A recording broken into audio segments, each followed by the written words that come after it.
कमलेश तिवारी से कन्हैया लाल तक हजारों हिंदुओं की हत्या हो चुकी है, लेकिन किसी भी हत्यारे को न तो फांसी हुई, न उसकी 100% संपत्ति जब्त हुई, न उसकी नागरिकता खत्म हुई। स्वामी श्रद्धानंद जी से स्वामी लक्ष्मणानंद जी तक हजारों लोगों की हत्या हो चुकी है, पालघर में भी हत्या हुई, लेकिन आज तक किसी भी हत्यारे को न फांसी हुई, न उसकी 100% संपत्ति जब्त हुई, न उसकी नागरिकता खत्म हुई।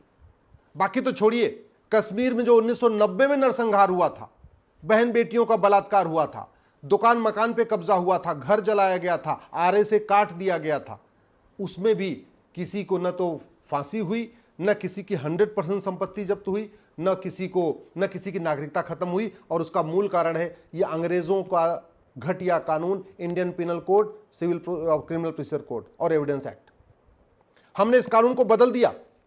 अब नए मुकदमे भारतीय न्याय संहिता के अंतर्गत हो रहे, लेकिन इस अंग्रेजों के कानून और नए वाले कानून में केवल 20% डिफरेंस है। 80% वही कॉपी पेस्ट हुआ है, 80% कॉपी पेस्ट हुआ है। नए वाले कानून में भी नार्को पॉलीग्राफ ब्रेन मैपिंग करने अनिवार्य नहीं है। नए वाले कानून में भी हत्यारों की 100% संपत्ति जब्त करने का कोई प्रावधान नहीं है। नए वाले कानून में भी हत्यारों की नागरिकता खत्म करने का कोई प्रावधान नहीं है। अब जब जमानत मिल गई है, सोशल मीडिया उबला हुआ है, लेकिन आप एक चीज समझ लीजिए, कोर्ट में जो डिसीजन होता है ना, वो कानून के आधार पे होता है। वो social media, Facebook, Twitter, Instagram के वीडियो देख के नहीं होता। वहां पे जो डिफेंस का लॉयर होता है, जो बचाने वाला वकील होता है, वो कानून खोल खोल के दिखाता है, देखिए कानून में क्या लिखा हुआ है, और जज को वो कानून पढ़ना पड़ता है। अब आप चिल्लाते रहिए बाहर, जमानत क्यों मिली, जमानत क्यों मिली, जमानत क्यों मिली। अरे कानून में लिखा हुआ है कि आपको 2 महीने के अंदर जांच पूरी करनी है, और 2 महीने के अंदर जांच नहीं पूरी करेंगे तो जज की मर्जी, हो जब मन चाहे आपको वहां पे जमानत दे दे। अब सवाल यह है कि 2 महीने के अंदर जांच क्यों नहीं पूरी हो रही है। 2 महीने के अंदर जांच इसलिए नहीं पूरी हो रही है कि हमारे देश में यूनिफॉर्म पुलिस कोड नहीं है और पुलिस चार्टर नहीं है। पुलिस के लिए 2 महीने के अंदर जांच पूरी करना अनिवार्य नहीं है, और पुलिस चाहे तो भी कई बार नहीं कर पाती। क्यों? क्योंकि नार्को पॉलीग्राफ ब्रेन मैपिंग अनिवार्य नहीं है। कन्हैया लाल के केस में बाकायदा पूरा वीडियो था, हत्यारों ने खुद ही वीडियो बनाया था। अगर हमारा कानून अच्छा होता तो केवल 2 काम करना था, उस वीडियो की जांच हो जाती कि वीडियो असली है कि नकली। और जब वीडियो असली था तो जो उस वीडियो में लोग थे, इन तीनों का narco test, polygraph brain mapping test कर लेते और उनसे पूछ लेते कि तुमने हत्या किया कि नहीं किया, तुमने हत्यारों की मदद किया कि नहीं किया, तुम्हें किसने कहा था यह हत्या करने के लिए, तुम्हें फंडिंग कहां से आई, तुम्हें मदद करने का वादा किसने किया, सारी बात पूछ लेते। तो यार अभी तो कन्हैया लाल की हत्या में केवल 3 लोग शामिल हैं, केवल 3 के खिलाफ मुकदमा चल रहा है। अगर उनका narco polygraph brain mapping test होता तो पूरी चेन पता चल जाती, किसने इंस्ट्रक्शन दिया, कहां से पैसा आया, किसने उनको उकसाया, क्यों, कहां से हथियार आया, कहां से चाकू आई, सारी बात पता चल जाती।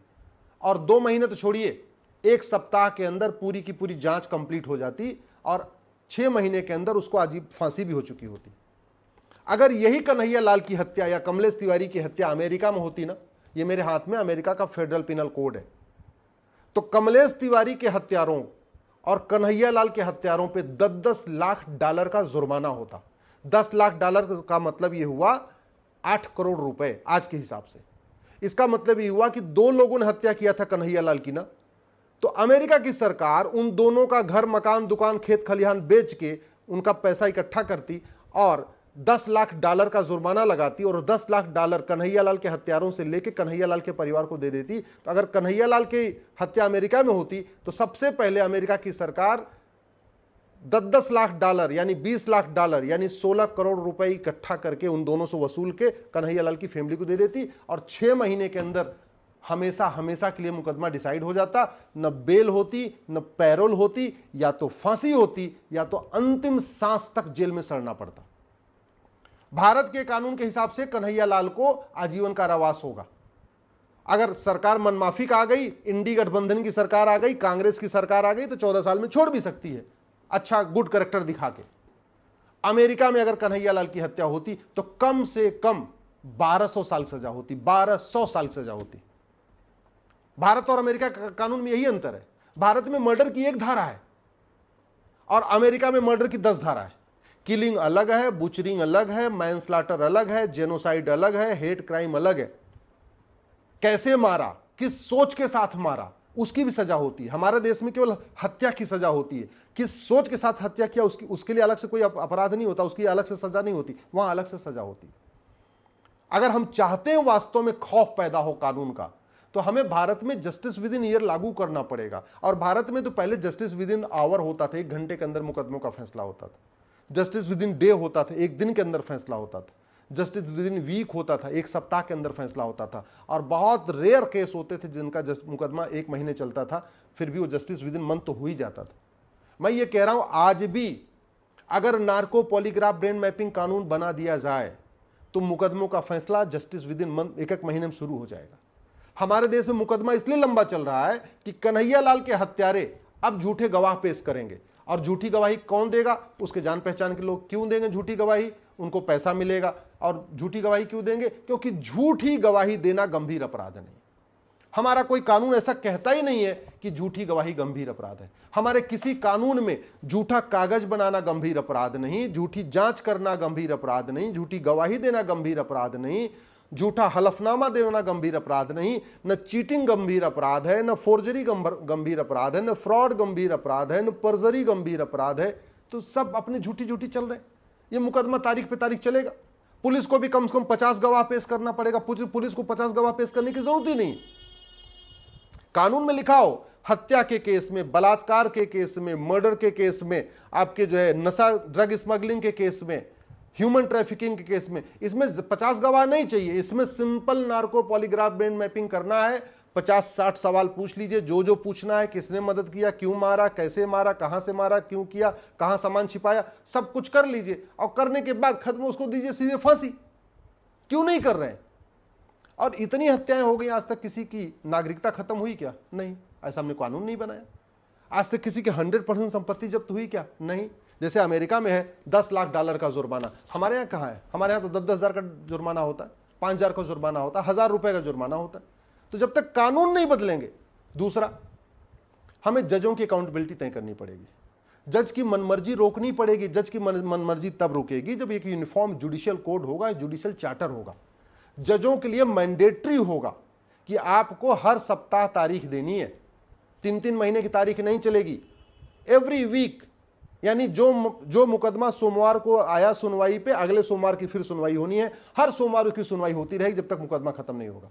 जो मुकदमा मंगलवार को आया, हर मंगलवार को उसकी सुनवाई होगी। जो बुधवार को आया, हर बुधवार को सुनवाई होगी। अब आप सोच रहे होंगे कि ऐसे कैसे सुनवाई हो सकती है? अरे भैया, मुकदमा इसलिए बढ़ रहा है क्योंकि झूठी शिकायत करना गंभीर अपराध नहीं है, झूठा FIR करना गंभीर अपराध नहीं, झूठी जांच करना गंभीर अपराध नहीं, झूठी गवाही देना गंभीर अपराध नहीं, झूठा एफिडेविट गंभीर अपराध नहीं। आप इसको गंभीर अपराध घोषित करिए, 50% मुकदमे खत्म हो जाएंगे, झूठे मुकदमे आएंगे नहीं। मुकदमा इसलिए लंबा चल रहा है क्योंकि झूठा आधार बनवाना, झूठा राशन कार्ड बनवाना, फर्जी वोटर ID बनवाना, फर्जी बर्थ सर्टिफिकेट बनवाना, फर्जी एज सर्टिफिकेट बनवाना, फर्जी फिटनेस सर्टिफिकेट बनवाना गंभीर अपराध नहीं है। तो पता चला 20 साल वाला मर्डर करता है, बाद में सर्टिफिकेट बनवा लेता है 16 साल का, और फिर 2 साल यही डिसाइड होता रहता है कि वो 20 साल का है कि 16 साल का। सीधे नार्को पॉलीग्राफ ब्रेन मैपिंग करके पूछो ना, भैया तुम्हारी उम्र कितनी है? काहे लिए डॉक्यूमेंट पे डॉक्यूमेंट देखते रहना कि तुम्हारी 20 साल है कि 16 साल है? काहे लिए इसको इतना टाइम खराब करना? कानून बदलना पड़ेगा। अब केवल हंगामा करने से, तो आप याद रखिएगा, कमलेश तिवारी की हत्या हुई, नारंग की हुई, फिर उनकी हुई, फिर कन्हैया लाल की हुई, फिर अभी देवराज की भी हो गई। ऐसे होती रहेगी, रुकेगी नहीं। आखिर सिंगापुर में इतना अपराध क्यों नहीं है? दुबई में इतना अपराध क्यों नहीं है? चीन में इतना अपराध क्यों नहीं है? बाकी दुनिया के और देशों में इतना अपराध क्यों नहीं? भारत में क्यों है? क्योंकि हम समस्या जीवी हो चुके हैं। हम समस्याओं पे चर्चा करते हैं। और दुर्भाग्य देखिए, नेता भी समस्या की बात कर रहे हैं, अभिनेता भी समस्या की बात कर रहे हैं, लेखक भी समस्या की बात कर रहे हैं, बुद्धिजीवी भी समस्या की बात कर रहे हैं। खबर पालिका में समस्या पे चर्चा हो रही है, विधायिका पे समस्या पे चर्चा हो रही है, न्यायपालिका में समस्या पे चर्चा हो रही है, कार्यपालिका में समस्या पे चर्चा हो रही है। समस्या का मूल कारण क्या है, समस्या का परमानेंट सोल्यूशन क्या है, उस पर कोई चर्चा ही नहीं हो रही है। जब चर्चा नहीं होगी तो कानून कहां से बनेगा? मेरी बात ठीक लग रही हो तो इस वीडियो को अधिक से अधिक शेयर करिएगा।